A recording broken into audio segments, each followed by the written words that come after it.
Hi everyone, and welcome to this webinar with me, Arthur with Tutorful. And today we are focusing on retrieval practice. Thank you to everyone who has joined live this evening, and thank you to those who are watching this as a recording. If you're watching it live, feel free to use the chat functions, the Q&A functions to get in touch with me. Any questions you might have, or if you're watching it as a recording, I would still suggest you write down your questions and then go back to them throughout the session. Have they been answered? If they haven't been answered, then I would encourage you to get in touch with me via LinkedIn and we can have those awesome discussions. So today we are going to be focusing on retrieval practice. Really briefly, who am I? My name is Arthur Moore. I'm a full-time online maths tutor mainly GCSE and A level. Before then, I was a secondary maths teacher working in schools across the UK and internationally. I've taught in secondary schools, all through schools, large schools, small schools, international schools, boarding schools, the whole host of schools. And I have two outfits. I have my tutoring outfit under the name of More Edu, which is the hoodie I'm wearing there. And then I have the logo on the right-hand side is Navigator Tutor, which is my online platform for tutors. As an individual tutor, I've been nominated for a few awards, and in 2024 was the winner of the 2024 Professional Tutor of the Year, organised by the Tutors Association. And my outfit, Navigator Tutor, which is how I train tutors, has been shortlisted for multiple years in multiple awards categories, including 2025 for Educational Resource for Tutors, again by the National Tutors Association. But enough about me. So what we're going to be focusing on today. So our aims for today are to recap how learning happens, because that's really important for our knowledge of how to actually undergo retrieval practice. Explain the link between working and short-term memory. And discuss some of the ideas for your sessions. So discuss some ideas for your tutoring sessions. So let's do a quick recap of some of these terms I've discussed there. And the reason I said quick recap, if you want more details on this, there's another webinar, an introduction to cognitive science that I did with Tutorful earlier. So working memory.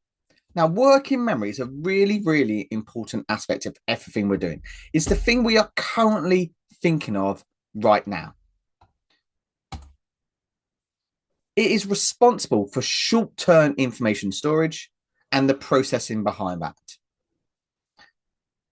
I like to think about it as the post-it note that we are able to write what we are thinking of right this moment on. And everything that we can fit on that post-it note is our working memory. But the thing about a post-it note is it has a limited capacity. And working memory, the research suggests holds between 5 and 9 bits of separate information. So, for example, if I ask you to go to the shop and buy me 5 things, you'd probably be okay to go and do that. You probably remember those 5 things. But if I ask you to go to the shop and buy 13 different items, the likelihood is you're going to maybe forget one. And that's just because your working memory is not able to hold that amount of information. And what we mean by bits of information, we would call them chunks. So if I'm remembering red pepper, I can remember that as one item. Where someone who didn't really know what a pepper was, maybe a child, maybe that would be 2 bits of information. They would be thinking of a pepper and then the red item for that. So bits of information. It's kind of like, as I've said, like that tick list.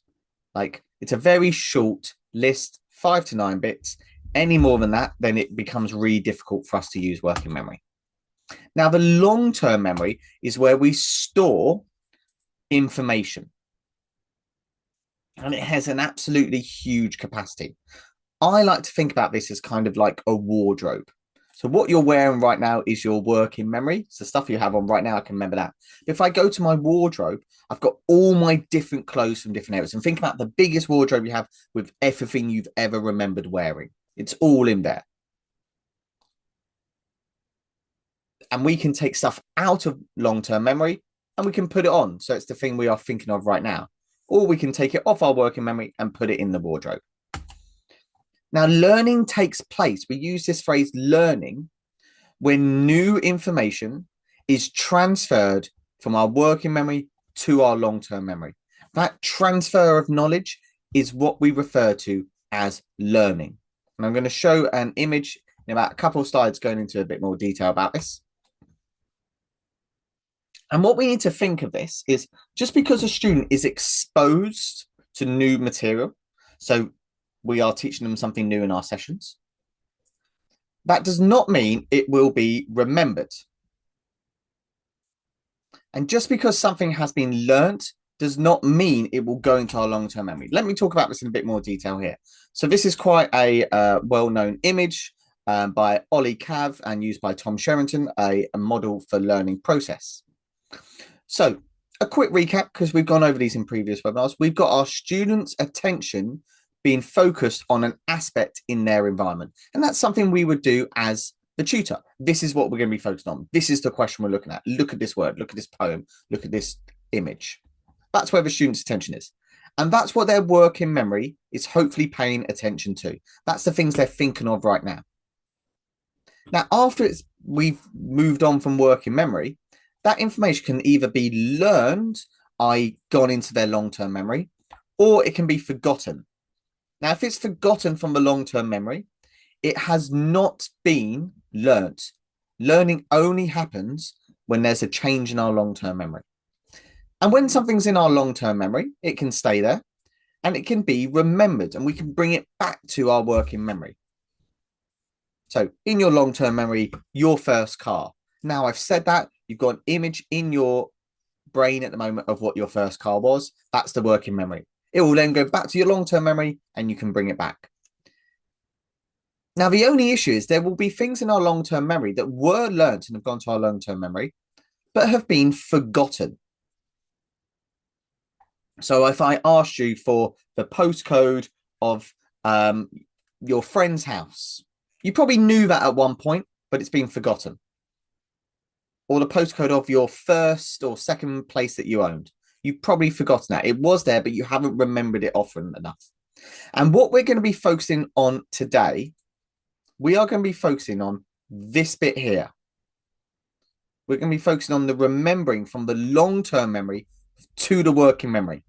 In previous sessions, we've talked about how to make sure that working memory is learned and goes to our long-term memory. That was when we were talking about performance and learning. We've also talked about how to get our students' attention on certain things and how to help the learning memory learn this stuff from long-term memory. So, for example, our session we did on meaningfulness. But we're going to be focusing on today is this process here, where something is in our long-term memory and we want to bring it back to our working memory. We don't want it to be forgotten. That's our focus for today. Does anyone have any questions at this point, or this is a moment for you to reflect if you're watching this as a recording?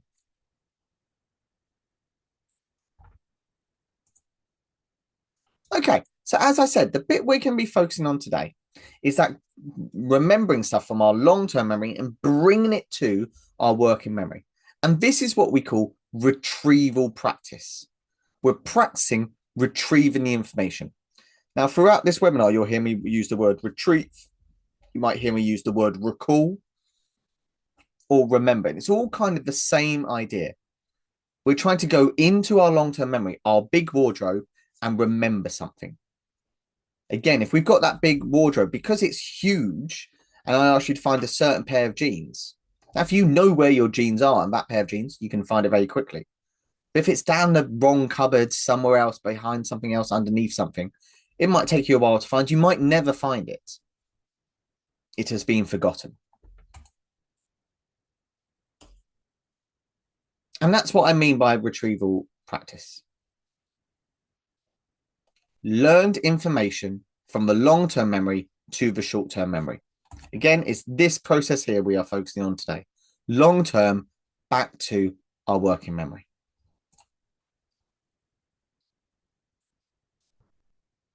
Now, we've got some keys to what we would call good retrieval practice. So I'm going to talk a little bit about what makes good retrieval practice. And then the majority of the rest of the time, we're going to be talking about stuff you can actually do in your sessions with your students. So good retrieval practice, good remembering stuff, are activities that engage our long-term memory. If I'm just asking you to think of the thing you are already thinking of, then I'm not retrieving information. So if I give you a formula and then I ask you to tell the formula back to me, that's not retrieval. I've just given it to you and you're giving it straight back to me. It was always in your working memory. So these activities must engage the long-term memory aspect of how our brains work. We need to balance challenge with opportunities for success. So we don't want the memory to be really, really easy, because then we're not actually practicing anything with our students. If it is something they can easily remember, then that is not good retrieval practice. So if I give you a formula, wait a minute so it's not in your long-term memory, and then ask you to do it, it's probably quite easy for you to remember. But we need to get that challenge aspect right, because we want our student to be succeeding with these processes. Retrieval practice, and this is unbelievably important, is not a single learning separate activity. So I don't say, right, now I'm going to do some retrieval practice, or let's pause our lesson and do some retrieval practice. And we just do it once and then we move on. It's built into all of our sessions, and we're constantly looking for opportunities to recall information. And we're going to talk about some of those strategies across the rest of the session. We need to give feedback on that process. So we need to tell our students, well, you've remembered some of it, but you haven't remembered this aspect of it, or you haven't quite remembered it properly. And we need to include everyone in this. So I know we're not talking about groups today, but if you are working with groups, we need to think that everyone is engaged in this retrieval practice. So it's not just a single thing that one person is doing, it's something that becomes part of our sessions. So we're going to look at some ideas for your tutoring. And that's what we're going to spend the majority of this session about, talking about ideas. If you're watching this live, then feel free to get involved in the chat and kind of give me discussions. If you're watching this as a recording, pause it, go back and have a look at a slide. Think about how it works for your subject in your subject area. So, a few techniques. Number one, I'm going to talk about quizzing. So quizzing is literally how it sounds like some question and answers based around remembering stuff from our long-term memory. And we have some different forms of quizzing. We have silent self-quizzing. And that's where we put a question up and we are challenging the student to, by themselves, retrieve that information. It's a really useful activity. As long as we are getting our students cognitively engaged, we can put a question up and get our students actively engaged in that. And they're quizzing themselves. Oh, this is how I did this. This is how I did this. We can do quick fire quizzing. Really useful for kind of when we want to check that our students have learnt facts or information. So what date was the Battle of Hastings? 1066. That's a really quick fire bit of retrieval information. Who wrote this poem? Carol Ann Duffy. Who is the lead character in this play? What is the formula for this? What button do I need to press on my calculator to do this? What is your next line in this drama show you're doing? They're really quick fire things where we can get a very instant answer. And that quick bit of recall, when it's about Hastings 1066, that is retrieval practice, because our student very quickly is going into their long-term memory and bring that information back. So we can do quick fire if we're just trying to do quick data aspects. And we can also do paired quizzing. And this works if you're working one-to-one. We can ask the student questions and they can ask us questions. And that gets us both kind of recording facts, but it also gets the student in that dynamic thinking about what they want us to remember.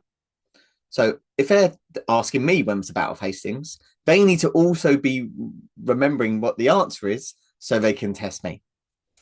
And all these little ideas here are just ways of getting our students to go into their long-term memory. So we are always quizzing on something that is in their long-term memory. Quizzing is something you do all the time. It's slightly different from questioning because these are very much, I want answers for this. It's just a way of directing our pupils' thinking process so they are focusing on the long-term memory and bringing it back into their working memory. And if we do that again and again, we get a very strong system of remembering stuff. Any questions about that? So someone's just asked, yeah, quick fire with just yes, no questions. Really good. True, false. Or as I said, what date did this happen? Who did this? Very closed questions where I'm not looking for long answers. Now we can do long answers with this, and you can bring kind of silent self into that. But sometimes those quick fire sessions at the start of the session, right, we're going to be doing the Battle of Hastings today.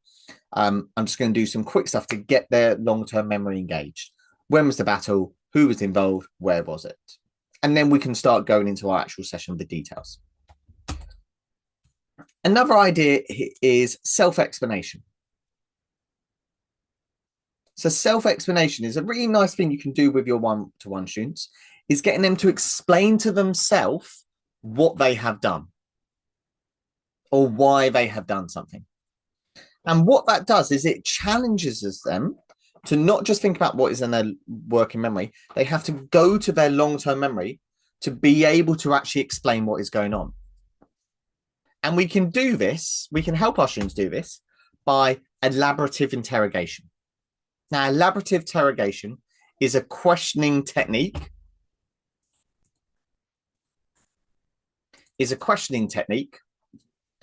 Where we get an answer and then we ask a follow-up question. So I get my answer and I say, well, how did this happen? Why did this happen? Can you tell me this happened because? And again, what that's then doing, so I ask my initial question that gets them answering, and then I can ask a further question that means they have to go into their long-term memory to remember the stuff. And each time they're remembering this stuff, they're less likely to forget it the next time. So elaborative questioning, something I'm sure you're all doing in your sessions all the time. How, why, because. But think about it as a way of challenging your students to remember stuff and prove it to you that they remember it.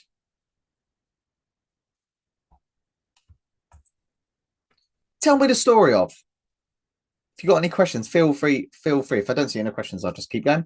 Tell me the story of. So really nicely, I can just say to the students, tell me the story of King Henry VIII's wives. Well, they're going to have to go into their long-term memory to retrieve that information. And when they're doing it as a story, I'm challenging them to do other skills. They're having to fill in the gaps. They can't just give me a list of information. They have to show a deeper understanding of what is going on. So tell me the story of the Battle of Hastings. Tell me the story of Animal Farm. Summarize it for me. Give me the overall idea. All those things, they're having to go to their long-term memory, bring this huge amount of information and condense it down to something that I can easily access. It's a really, really like quick fire way. All these are kind of quick fire things we can do. We're going to go into some more kind of longer term things we can do in a moment. Now, one thing I really like to do in my sessions is look for free recall moments. So saying stuff like, oh, just quickly, can you tell me this? So especially if I'm doing stuff with diagrams, oh, we're doing this. Oh, it says this is a regular pentagon. Can you just explain to me what that is?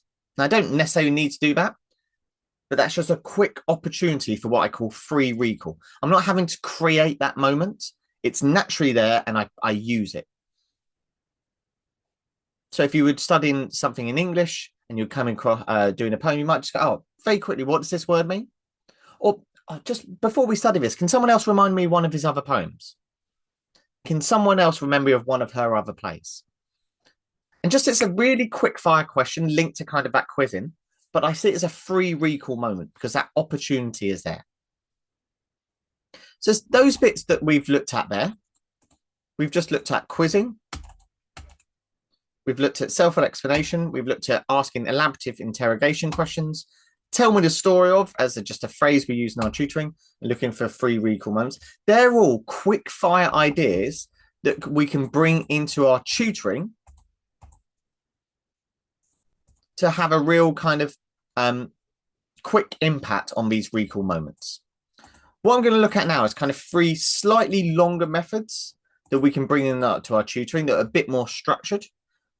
But it's all this idea again and again of what we are looking for is moments where we can go to our long-term memory and retrieve information. That's what this is all about. This is one of the most important things we can do as a tutor. What's brilliant about tutoring is we are in a fantastic place to help our students develop that retrieval. They've quite often already covered stuff in class when they come to us, and they struggle to remember it. So many of my students say, oh, I'm okay in class, but I just can't remember how to do stuff. And that's because that remembering process is not really strong. And we can strengthen that by using specific techniques. So another technique I use in my sessions are brain dumps. So I would do a brain dump at the start of a session. So typically, I sometimes do another start, but I like doing the start of the questions. So here's a brain dump I did with a student where I just said the word quadratics and I got them to dump down all the information they could. And what I'm challenging them to do is to go to their long-term memory and bring that information to the working memory and tell me about it. So this is not a structured activity. This is not me giving my prompts. I'm not doing any elaborative interrogation as we do this. I'm not guiding them. Oh, what about this? I'm getting them to purely dump down all the information they can remember about something. And when you do these regularly in class, your students get very, very good at going back to their long-term memory and bringing all the information on. And then we can worry about kind of how to structure it later on. So you can see in this example here that I've done on quadratics, which is let's say some stuff to do with algebra. The students told me it's about factors and factorizing. That's fantastic. They've got the formula down, which is brilliant. And they've remembered sometimes it's about rounding. They've remembered this word factorize, but it's not really linked to anything else. They've remembered this, and this line here suggests that they've remembered this at some point. Now here they've said dots. Now dots is a method we have for a very specific type of factorization of quadratics, but the student here hasn't linked that to anything else. So it looks to me they've remembered dots as a thing, but maybe they haven't necessarily remembered the detail of. That's as opposed to when they've said formula and then written down the formula. Oh, actually, like I can see that that is quite strong. So that tells me I might need to work a little bit of recap on dots. Completing the square, they've remembered bits of this, but they're not entirely sure here. So that might be something we want to focus on. So it's a really nice way. I do this at the start of the session, especially maybe I'm building on this in the lesson and they have to get all the information down. And it's really useful for me to see where the student is at. Another thing is a really nice way to do retrieval is your use of multiple choice questions in class. Now, again, you might do this at the start of a lesson, but you could also do this throughout the lesson at the end of a lesson. You can have these multiple choice questions. There's a couple of things we need to remember about multiple choice questions. What we want are clear, simple questions.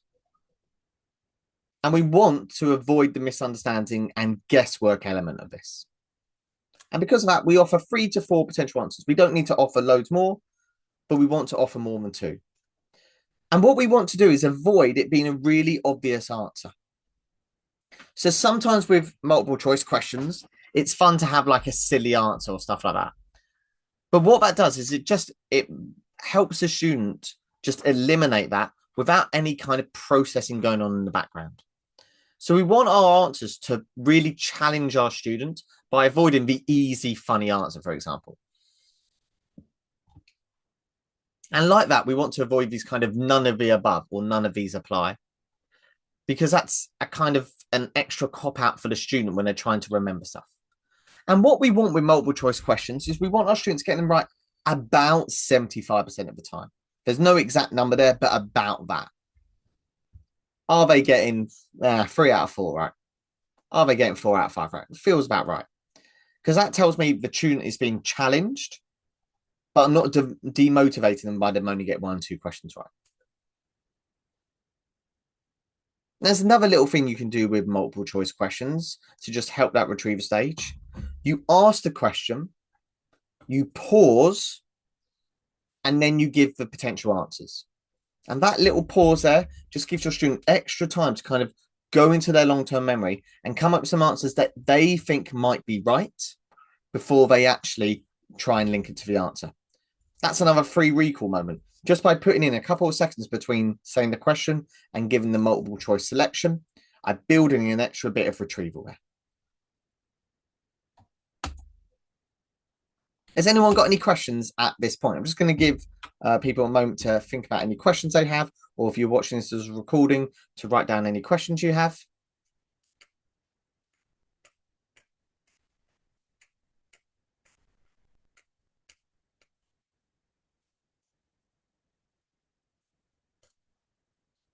Okay, so someone's just saying avoiding the easy answers. What we basically don't want is we don't want one answer to obviously stand out. So they don't even have to check that answer. They can just say, well, the other three cannot be right, so it has to be that one. We kind of want it to be a really cognitively engaging activity. We want it to be quite challenging there. Someone's just asked a question about brain dumps. So the whole point of brain dumps, the question is, how much structure should I give them? Is we kind of want them to be unstructured. We want a fair representation of what the student is able to remember. That's why we kind of call it brain dump. If we were to do it all nicely with kind of colors and kind of restructure it, that's more what we call a mind map. There's another webinar on creating independent learners. You can go back to that one. I go into brain dumps in even more detail. But what we're trying to look at here from a retrieval idea is we're challenging the student to go to their long-term memory and bring that information down.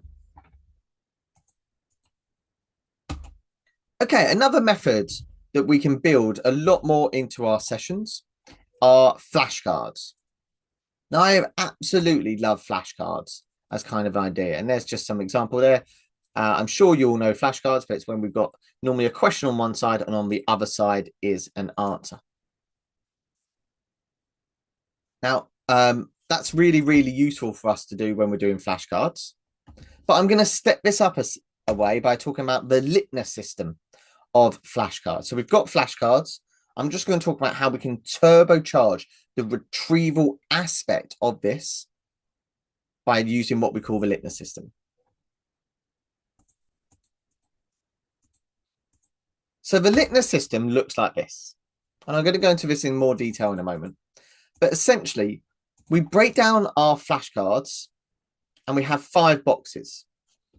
And to start with, all our answers go into box 1. And as we get them right, they're going to move through the boxes. And if we get something wrong, we go back to box 1. In a bit more detail there. Sorry, I missed the one bit I wanted to show you. Here we go. So we create 5 boxes and we put all our questions into box 1. We then pick up a flashcard and we review it. If we get it correct, it moves to box 2. And then we keep doing this, looking at each boxes in different time frames. So box 1, we look at every day. For example, whereas box 2 is only looked at every other day. Box 3 every 3 days, box 4 every 4 days. And each time, if we get something right, it moves up 1. And if we get it wrong, it moves back to the start. And we repeat that process. We keep repeating this process. And what it means is questions that we get very good at answering again and again, we see less frequently. We're still revisiting them. So, for example, in box here, I'm still looking at this thing that I've got right 3 days in a row, but I'm not looking at it all the time because that's not the thing I need to be practicing. Whereas the stuff that I'm frequently getting wrong and only remembering once or two, I'm recapping again and again. The stuff that I'm not getting right, I'm recapping every single day as an example here. And what this is all about is trying to build in a system where we are looking into our long-term memory to bring stuff into our working memory. That's what all these systems are about. So that's the litmus system of flashcards. Has anyone got any questions about that? I really like this slight change to flashcards.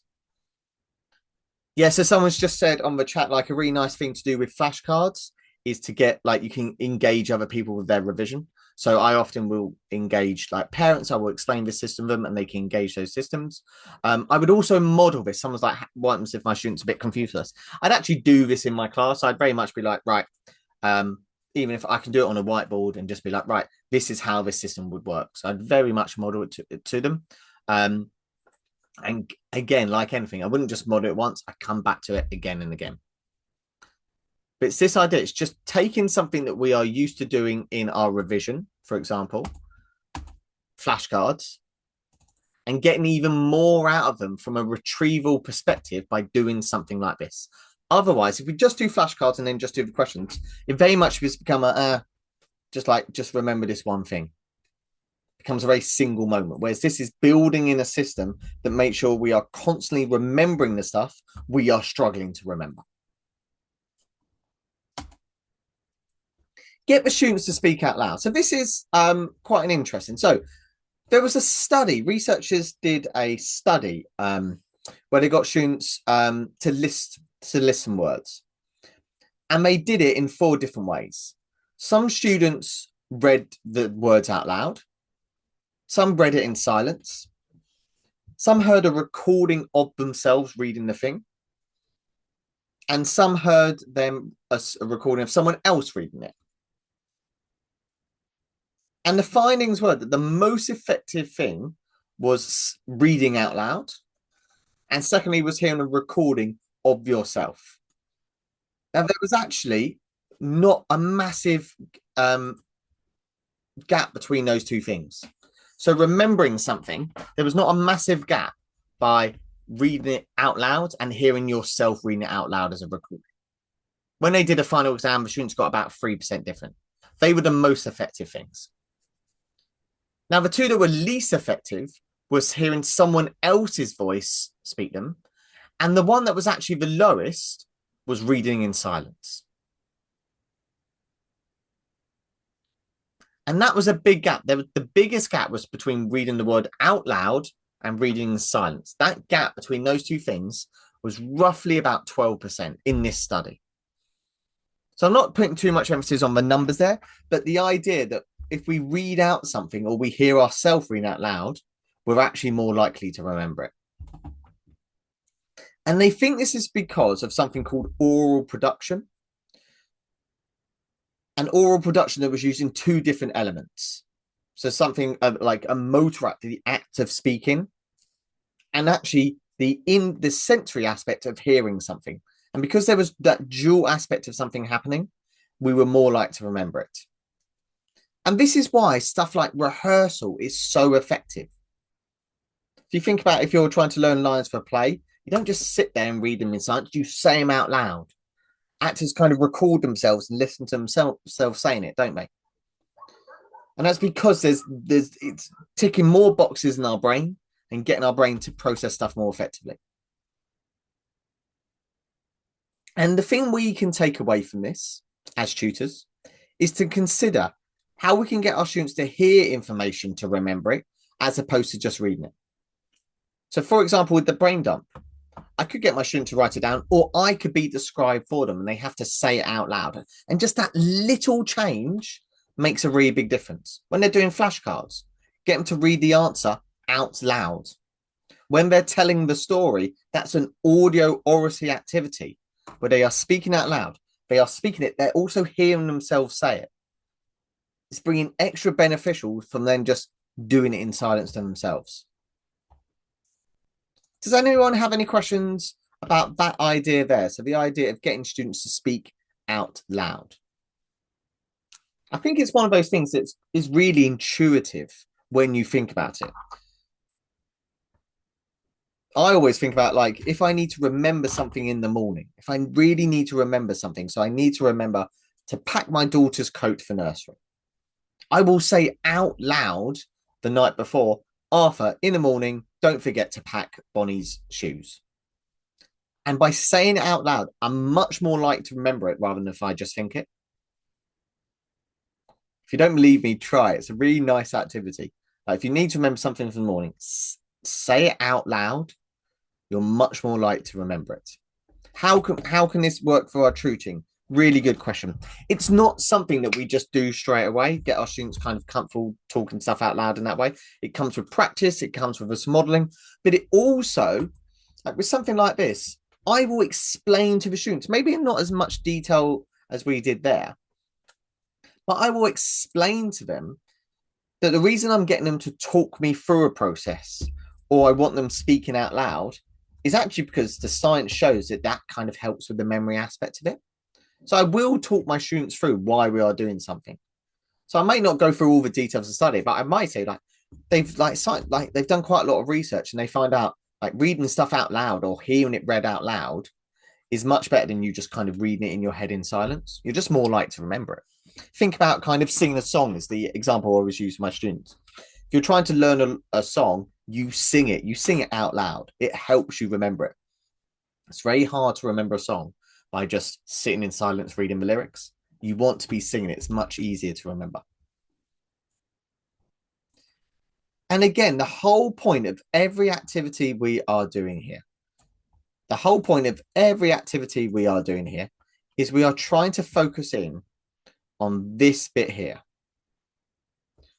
We are trying to ensure that the stuff that we have learned, we're assuming the information has gone to our long-term memory, has opportunities to be remembered.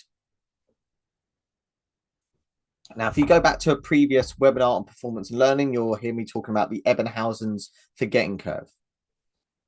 Now, really simply, what that said was, if we just try and learn something once, we're going to forget it. Whereas if we come back at intervals to remember it, we are much more likely to remember it long term.